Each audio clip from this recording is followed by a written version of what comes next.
Hey everyone, I am back at it again with Love is Blind Mexico. This time, episodes 3 and 4. Episode 3 titled The First Night Together, and then episode 4 titled It's Not All Roses. So, we pick up where we left off at the end of episode 2 with Renee and Irais. And so she is explaining that in her last relationship, she basically experienced abuse, and his drinking made her think, from what I could gather, that made her think that he was capable of being abusive. And so, you know, I'm sitting here thinking, okay, that may be a part of it, but I sure don't think that it's the entire reason. And I'll get more into that in a minute or two. But we then go to Chema telling Alejandra he has a strong connection with Sylvia, and so he ends things. And what I don't get is, why exactly did he ask her to eventually be friends and eventually be on good terms, um, and be able to talk? Like, this whole thing just hadn't happened, because if I was getting to know a guy on a romantic level, and whether I knew without a shadow of a doubt, or if I didn't even know that he had someone else that he was interested in romantically as well, and he all of a sudden tells me he has a stronger connection to this other person, and therefore doesn't want to continue anything romantically with me, I wouldn't necessarily want to continue with dealing with him in any sort of sense, whether it's just platonically, romantically again, or whatever, because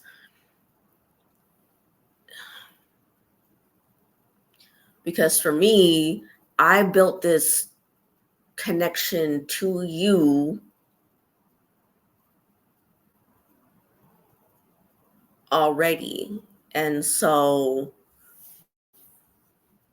I'm wondering, like, so in the back of my mind, I would think, well, if after all this time you didn't think that we had a strong enough connection to really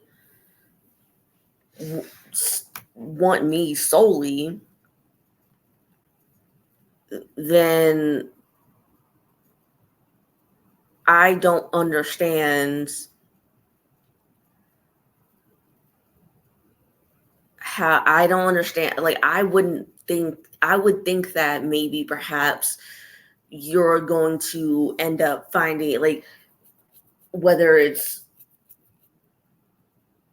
to my knowledge or unbeknownst to me, that you will form a connection with somebody else, and that will be stronger than us again. So it's like, well, why exactly would I, want to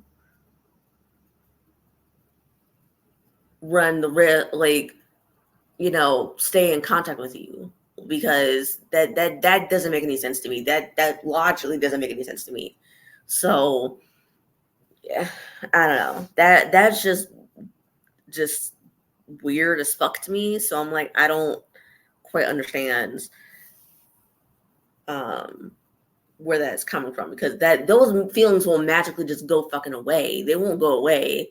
And so now I'm here seeing you be happy with the person that you want, and I want you and I can't be with you, so I'm gonna be miserable. And so therefore I can't even really move on. And you know, feelings might still stay eventually, might still stay there with for this person, but at some point, I may be, I'm going to be able to move on and not dwell, at least not dwell on the what ifs. Um, if I don't see what the person that you dumped me for, so like, that is just weird. That is just some weird shit. That's just weird shit to me. So I wouldn't want to do that. Then it goes to Chema proposing to Sylvia. Um, I'm sorry for just the one-liners here, because if it's not, I don't want to say juicy enough, but if it's not relevant enough for me to want to write all the nitty-gritty details, I'm not going to, so I apologize for that. But anyway, so moving on to back to Renee and Irais. They're on another date, and so basically this conversation consists of Irais asking what his finances are, and he tells her, that I don't save my money, and what I do is I spend it on what I want to do, which is, for him, it seems like traveling more, but he's also mentioned that he loves going to concerts. So uh, traveling first, concerts second. And so he what he says sort of spooks her. And so, because for her,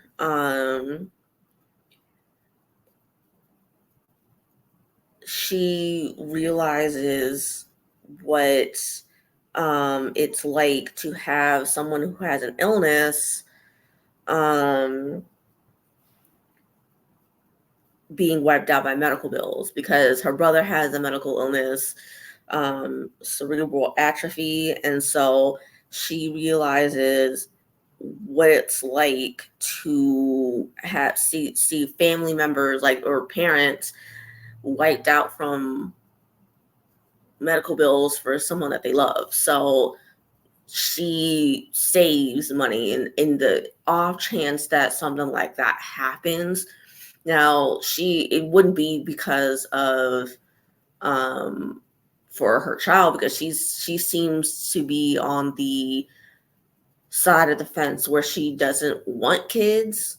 She seems pretty locked in on that answer. So or that idea, I should say.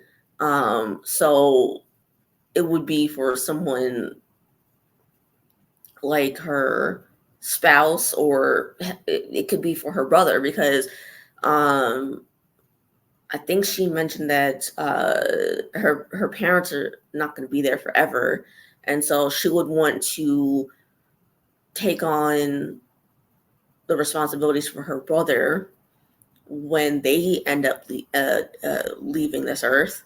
And so um perhaps even for her brother, she would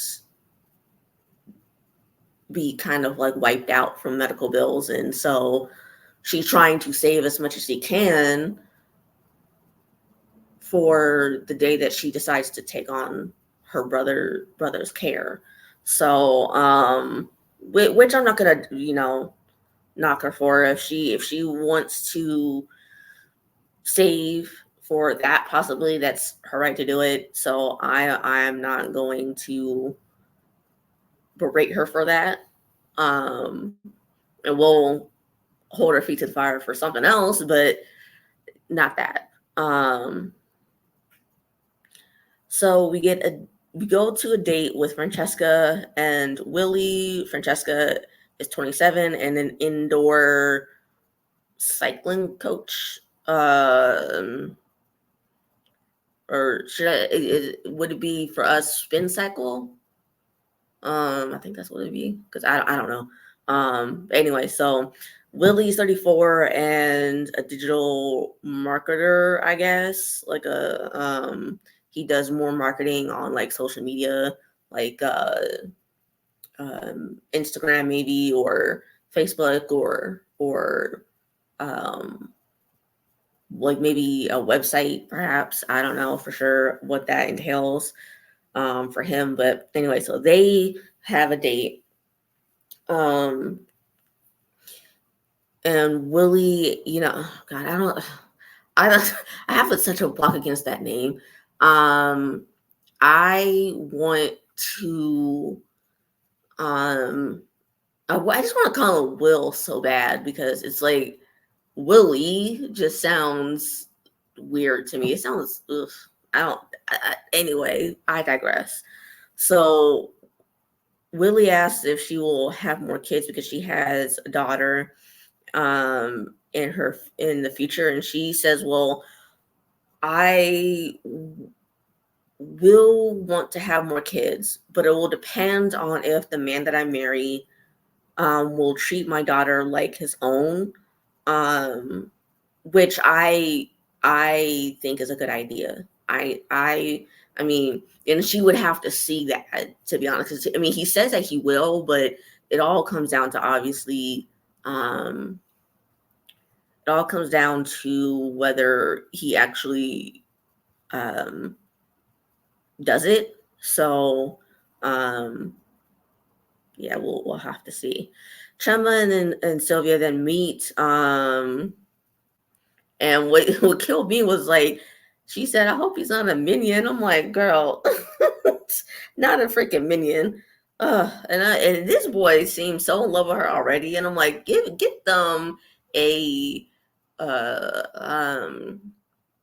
a minister or a priest, and get them officiated into marriage expeditiously because he seems so in love with her. And I'm like, whew, child, already. So Renee proposes to Irais. And she's okay. So my whole worry was that she starting off this tangent about how, I don't even remember what exactly she said, but she was basically saying, I think you're the love of my life, or I don't even know if she said that, but she was basically saying you make me so happy, or yada yada yada yada yada. And I'm like, girl, that's like an indication to me that if you have to start off saying everything but a yes, or everything but a yes, a firm yes, firm and quick yes, that means that it's a no. That means it's a no. Because why are you taking forever to say yes? Why are you taking forever to say yes? There's no reason for that. If you really want to be with this person and you really want to actually marry them, it doesn't take you forever and a day to say yes. And you wouldn't start off saying everything but that. That means you're trying to convince yourself that you want him. That means you're trying to convince yourself, because there's no other way. There's no other reason why you're doing that. There's no other reason. I'm sorry. And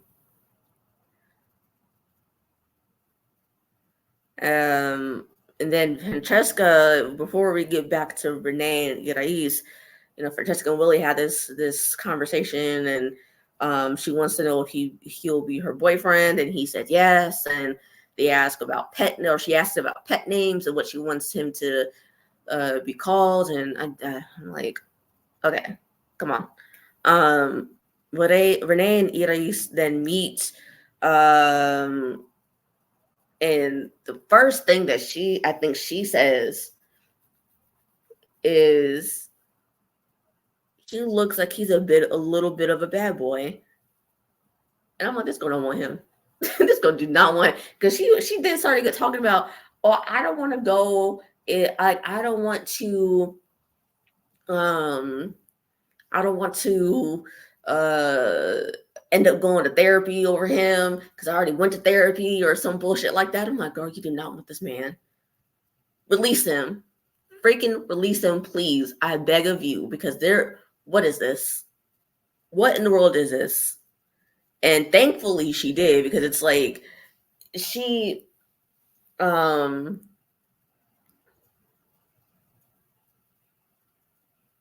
she pretty much expressed every single reason why she didn't want him, why she didn't like him, why she was, or should I say, why she didn't feel comfortable with him. Because she talked about the fact that he was he looked like a bad boy. She talked about how that because of that she thinks that she's gonna go back into therapy. And she talked about his drinking, I believe. And the only thing she didn't talk about was the finances. I mean, the editors and producers could have taken that out, but she pretty much said every single reason why she didn't like him and why she had reservations about him. And I'm like, good, because at this point there's no reason for you to be doing all like she's pulling every single reason as to why she don't want this man. So it's like, at this point, just release him and like let it go. Live and let live, just please. So Willie then proposes to Francesca and she says yes, and they meet. So I mean, like I said, I don't necessarily write down everything that these people say to each other when they meet in person, but unless it's something that's, kind of perks my ears up. But so we have our 5 couples who want to get married. First is the 5 couples being Gerardo and Fernanda, Saul and Letty, Fernando and Karen, Chema and Sylvia, and Willie and Francesca. So they then end up going on a romantic holiday or honeymoon in Tulum. And I believe that is, if my Google Maps is not off, that is on the like right above Belize. It's right there near Belize, like north of Belize and in Guatemala, if I'm not mistaken. If I am, please correct me in the comments. So this leads us into episode 4. Like I said, it's titled "It's Not All Roses." And so everyone gets there. It's the first night. And Letty is saying, well, I'm struggling, sleeping in the same bed as Saul. Because it seems like everyone has physical chemistry. Together besides them. I mean, they kiss and all that, but they seem to be going a lot slower based off of the first night alone.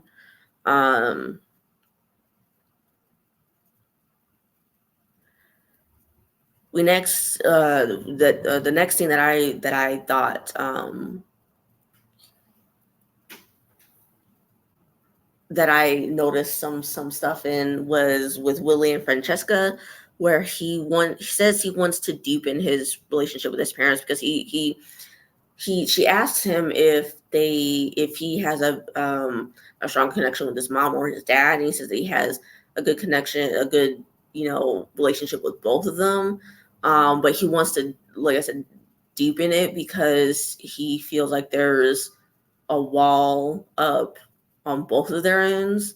And he knows that if he wants to sort of have those walls come down, one of them is going to have to make the first move. And so I thought that was a really nice conversation.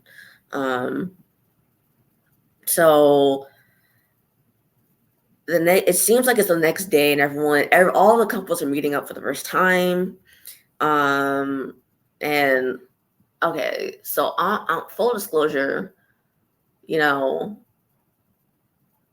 Soul is getting on my nerves, and this is where, I mean, he was getting on my nerves in episode 2, I think it was, because I mentioned the fact that Karen had brought up the hypothetical of, well,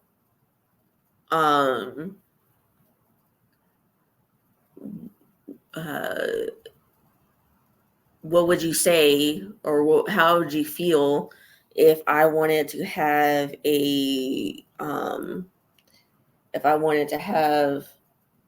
threesome with you, but with also with another man? And he was like, I don't want that. And so that kind of irked me, but because that was a little hypocritical, because he literally said in like not even 5 minutes before that he wanted that his best sexual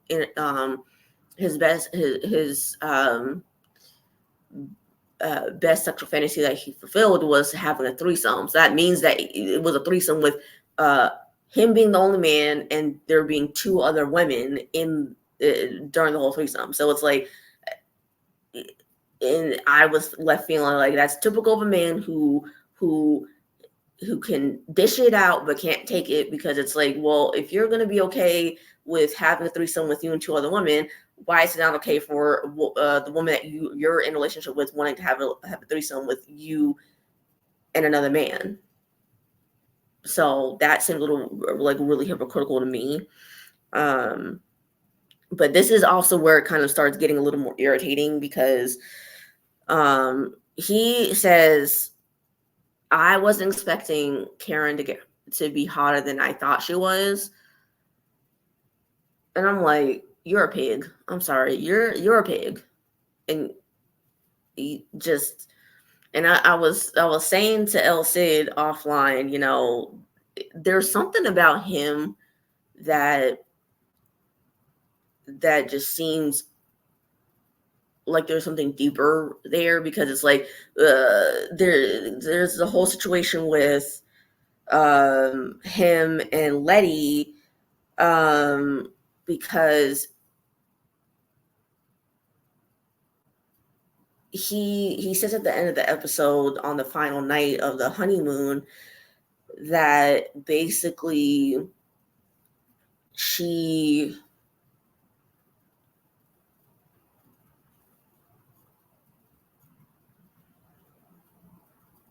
seems to start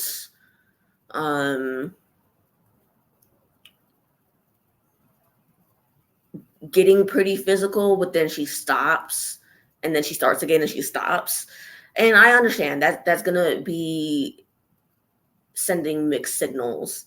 However, she does state that on, because there's I think it's a catamaran. I don't remember exactly what it, or I don't know if it's a yacht or catamaran, but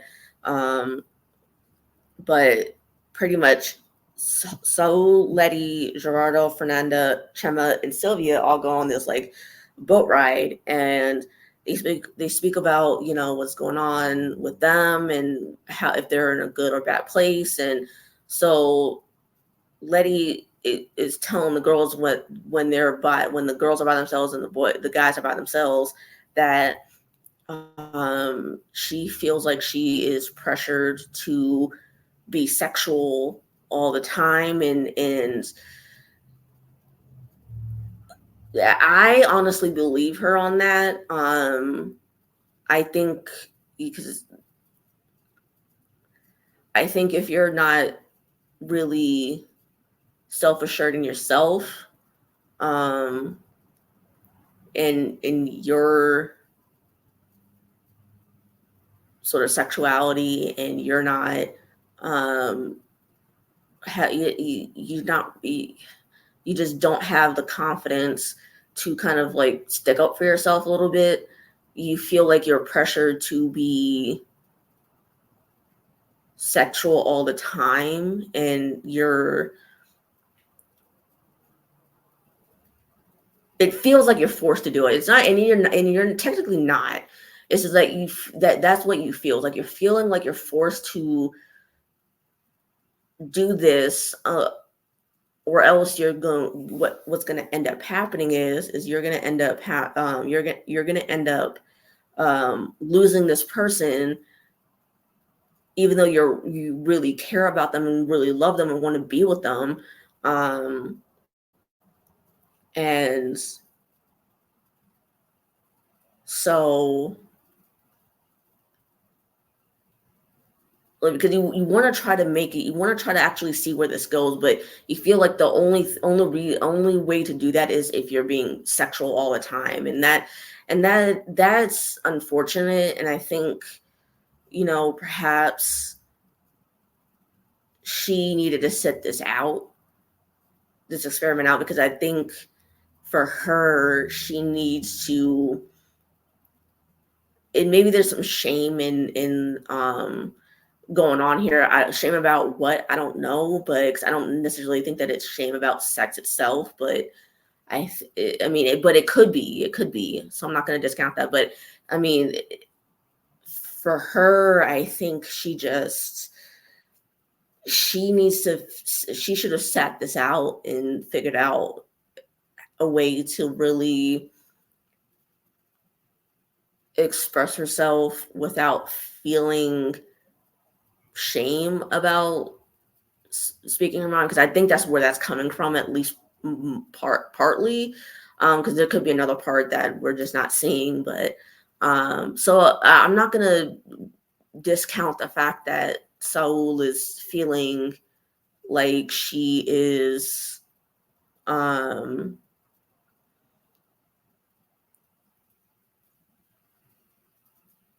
doing this sort of push and pull, and it's there might be some malicious intent behind it. But also, I just, something of, like I said before, it's just something about him that is just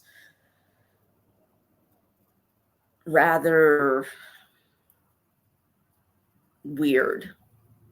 And I don't know. But anyway, so going back to conversation to the first night, or the second night, when everyone is meeting. So they're pretty much all, wondering who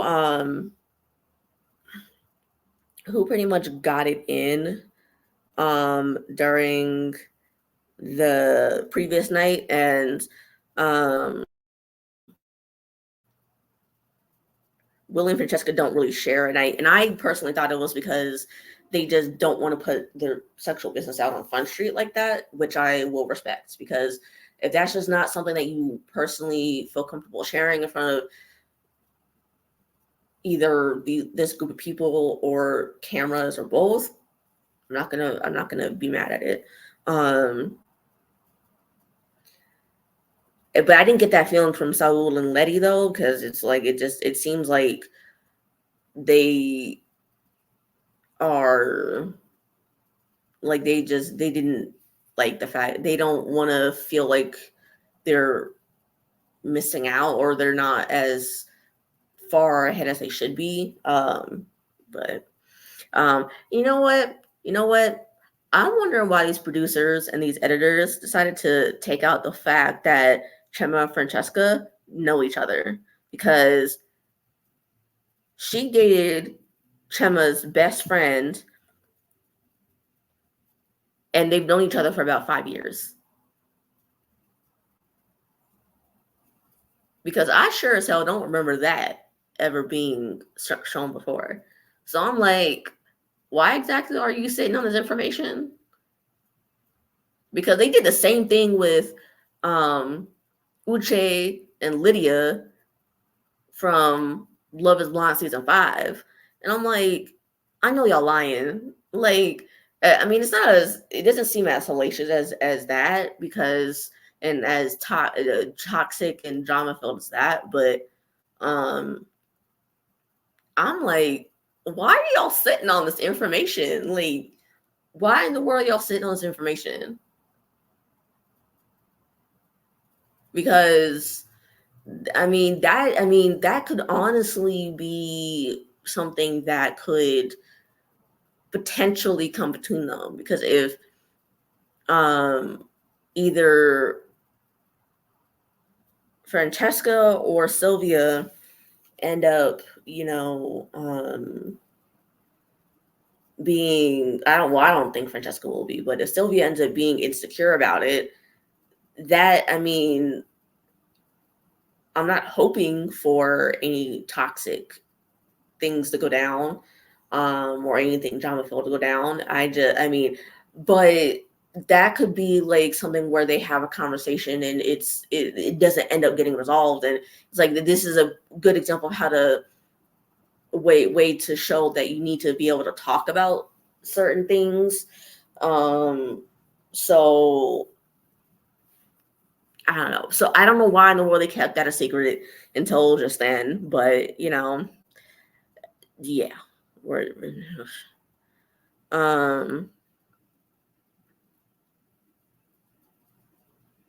And so a little bit later in the night, Saul and Gerardo or Saul and Gerardo are talking, and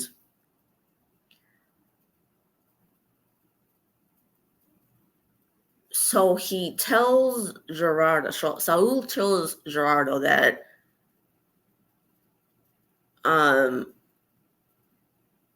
Letty is a tease.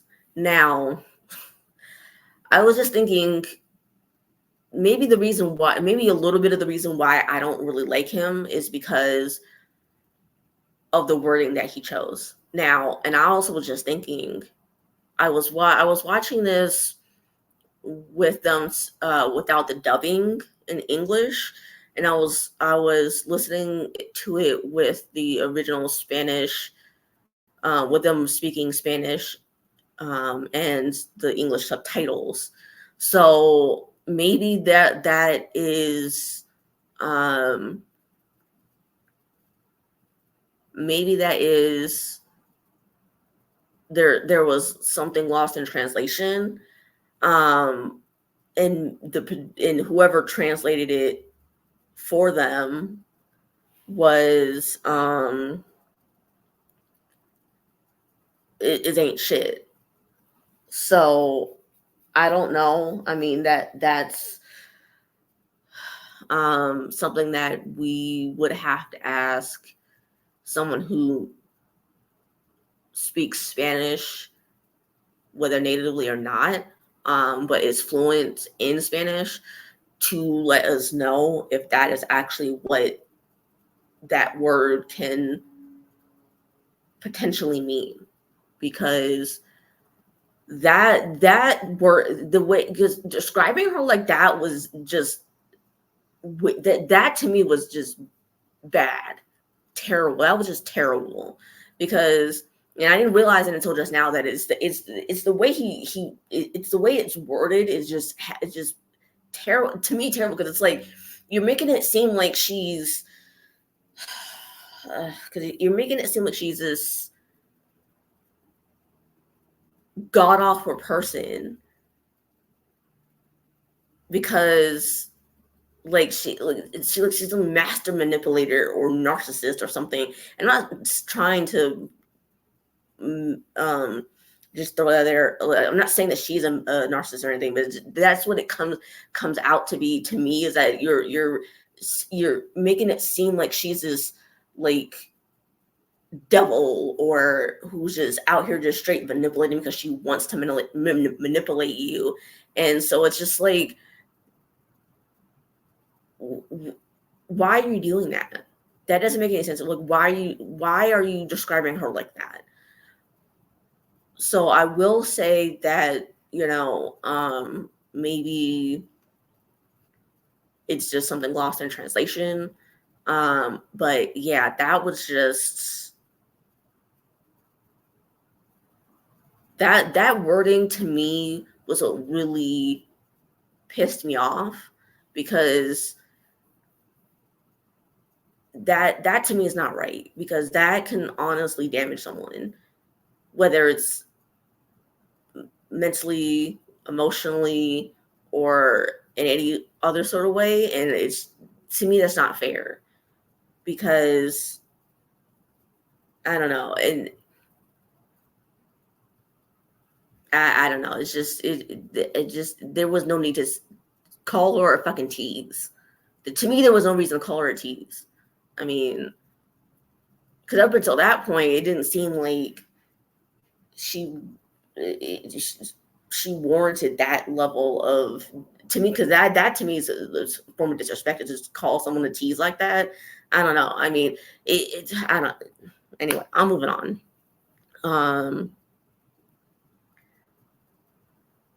And then, he continues to go off and say, Karen has this, fly off the handle temper, and she may, but I feel like he's literally,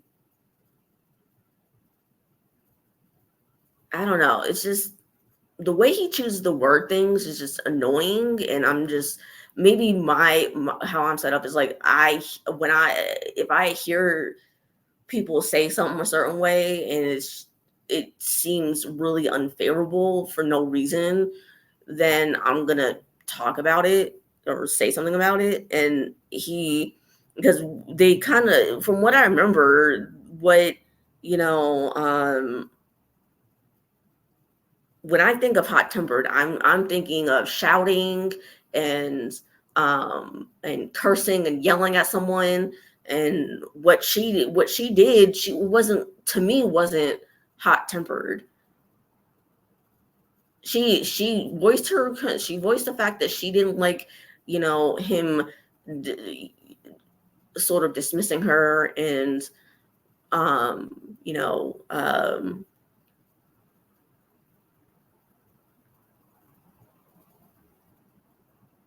it seemed like she felt like he was being sort of judgmental about everything that she's said that she likes sexually. And and so she kind of was like, okay, have good life, whatever, whatever, whatever. So, and so she kind of got fed up, and so she was, it may have come out in the heat of the moment, but to me, um that whole, she has a hot, quick temper, um to me doesn't equate, because it's like, to me, hot tempered means you're yelling, your voice is, or your voice is elevated, and you're cursing at someone, and you're calling them out their name and all this stuff. That to me is sort of like quick tempered, hot tempered. So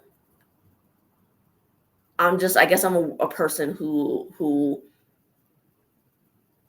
always views language as, like, the way you choose to word things is big to me. So yeah, so that, I guess that's why I'm like more on his ass about things, because the way you're wording things can really be damaging to people. And so it could be in a multitude of reasons. It could be, you know, emotionally, mentally, or it could be even in other people's perception of somebody else, because now you're damaging how I look like, because you feel butthurt, and so you want to knock me down several pegs and maybe make me look like the bad guy. It's like, so that's the only reason why I'm like going so hard on him, I guess. um So we then have the couples, kind of like going off into little groups with each other, because Gerardo and Gerardo, Fernanda, um, Fernando, and Karen all go to this sort of like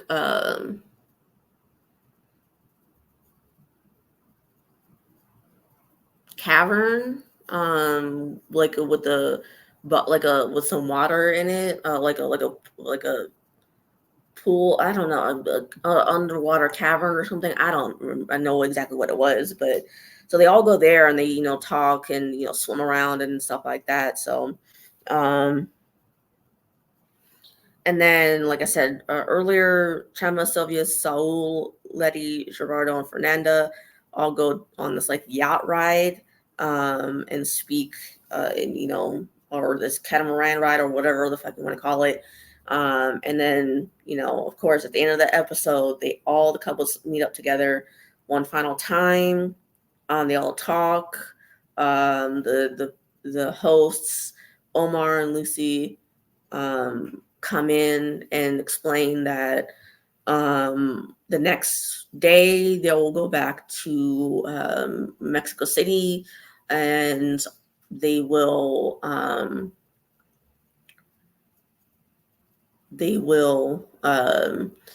live together for 3 weeks before the wedding day, and they will have to make the decision of saying I do or parting ways. So we will see what will happen in the next 4 episodes. And then